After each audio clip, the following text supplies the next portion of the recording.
Hello everyone. तो कैसे हैं आप लोग। तो आप सुन रहे हो 10 PM स्टोरीज विद रॉकिंग मिमी। ये कहानी है मीरा की, एक इंट्रोवर्ट लड़की जिसके ज़्यादा फ्रेंड्स नहीं थे। उसकी दुनिया सिंपल थी, थोड़ी सी खामोशी और काफ़ी सारा एनिमे। एनिमे ही उसका कंफर्ट जोन था, जहाँ वो अपनी फीलिंग्स भूल जाती थी। एक दिन बस ऐसे ही स्क्रॉल करते हुए उसके फ़ोन पर एक नोटिफिकेशन आता है, Sameer followed you. Meera curiosity में उसकी प्रोफाइल चेक करती है और वहाँ एनिमे रील्स देखकर उसे एक कनेक्शन फील होता है। धीरे धीरे बात शुरू होती है, friends then best friends. Sameer caring था, फनी था और सबसे इम्पोर्टेंट वो मीरा को समझता था। दोनों कॉल्स पे बातें करते, कभी कभी वीडियो कॉल्स, और अपनी हर छोटी बड़ी बात शेयर करते। धीरे धीरे वो एक दूसरे की फैमिली बन गई। समीर को मीरा पसंद आने लगी, पर मीरा ऑलरेडी एक रिलेशनशिप में होती है, इसलिए वो कभी अपनी फीलिंग्स को एक्सप्रेस नहीं करता। एक दिन मीरा कहती है, यार मेरा बॉयफ्रेंड बहुत अनोइंग है, बहुत टॉक्सिक है। तब समीर पूछता है, सच में प्यार करती हो उससे या बस पसंद है? ये बात मीरा के दिल में रह जाती है। काफ़ी सोचने के बाद वो रियलाइज़ करती है कि वो सिर्फ पसंद करती है, प्यार नहीं, और वो उस रिलेशनशिप से बाहर आ जाती है। उस टाइम मीरा एक यूट्यूबर रोहित की फ़ैन होती है। धीरे धीरे वो उस पर क्रश फील करने लगती है। वो हर बात समीर से शेयर करती है। समीर एक वॉइस आर्टिस्ट होता है, मिमिक्री और डबिंग में परफेक्ट। जब भी वो मीरा के लिए अलग अलग वॉइसेस करता, मीरा बहुत खुश हो जाती। एक दिन मीरा कहती है, रोहित की तरह बात करो ना। समीर करता है और मीरा ज़्यादा खुश हो जाती है। एक दिन ट्रूथ एंड डेयर में समीर डेयर देता है, एक वीक के लिए रिलेशनशिप में आओ।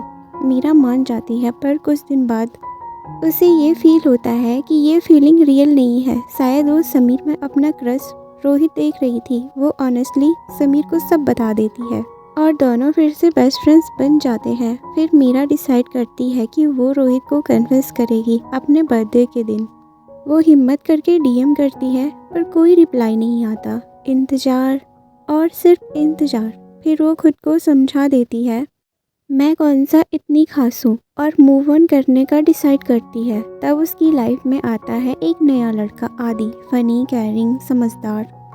धीरे धीरे मीरा उसे पसंद करने लगती है। जब वो समीर को बताती है, समीर जेलस हो जाता है। बेस्ट फ्रेंड सिर्फ मैं हूँ, पर मीरा कैजुअली कह देती है, मैं तो उसे बॉयफ्रेंड बनाना चाहती हूँ।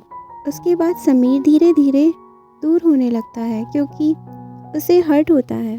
टाइम बीतता है, मीरा की जॉब लग जाती है, आदि उसी सिटी में होता है, तो वो मिलते रहते हैं। समीर दूर होता है, पर दिल में अब भी मीरा ही होती है। फिर आता है समीर का बर्थडे। मीरा उससे एक एनिमे हुडी गिफ्ट करती है, जो कभी वो अफोर्ड नहीं कर पाई थी पहले। कॉल पर मीरा पूछती है, गिफ्ट मिला?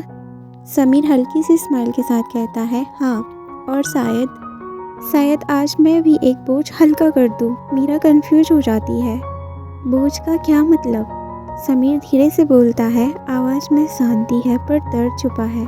मीरा, तुम्हें कभी पाने के लिए नहीं, बस समझने के लिए आया था। तुम हंसती थी तो लगता था सब मिल गया, और जब किसी और की बात करती थी तो बस चुप हो जाता था, क्योंकि तुम खुश थी। प्यार शायद वही होता है ना, जहाँ तुम्हें पाने से ज़्यादा तुम्हें खुश देखना ज़रूरी लगता है। वो थोड़ी देर रुक के कहता है, तुम रोहित को पसंद करती थी ना, इसलिए आज एक सच बता रहा हूँ, बिना किसी एक्सपेक्टेशन के। रोहित मैं ही हूँ मीरा। हाँ, तुमने सही सुना, मैं ही रोहित हूँ, पर मैंने कभी नहीं चाहा कि तुम मुझे इसलिए चुनो। इसलिए हमेशा मना करता रहा, क्योंकि मैं चाहता था तुम जिससे भी प्यार करो वो रियल हो, मजबूरी नहीं। और आज भी मैं वही चाहता हूँ। अगर तुम्हें आदि के साथ खुशी मिलती है तो प्लीज़ उसी के साथ रहना। मैं तुम्हारी लाइफ का पार्ट ना रहूँ, पर तुम्हारी स्माइल का रीज़न हमेशा रहना चाहता हूँ। बस इतना ही था। अब जो सही लगे वो चूज करना, बिना मेरे बारे में सोचे। मीरा की आंखों से आंसू रुकते ही नहीं। इस बार दर्द नहीं, समझ आ रहा था। वो धीरे से कहती है, तुमने कभी अपने लिए सोचा ही नहीं, हमेशा सिर्फ मेरी फिक्र की समीर। शायद इसलिए मुझे भी तुमसे प्यार हो गया। फिर हल्की सी स्माइल के साथ कहती है, रोती हुई आवाज़ में, आई लव यू रोहित के लिए नहीं, उस इंसान के लिए जो हमेशा मेरे साथ था। Sameer, I love you so much.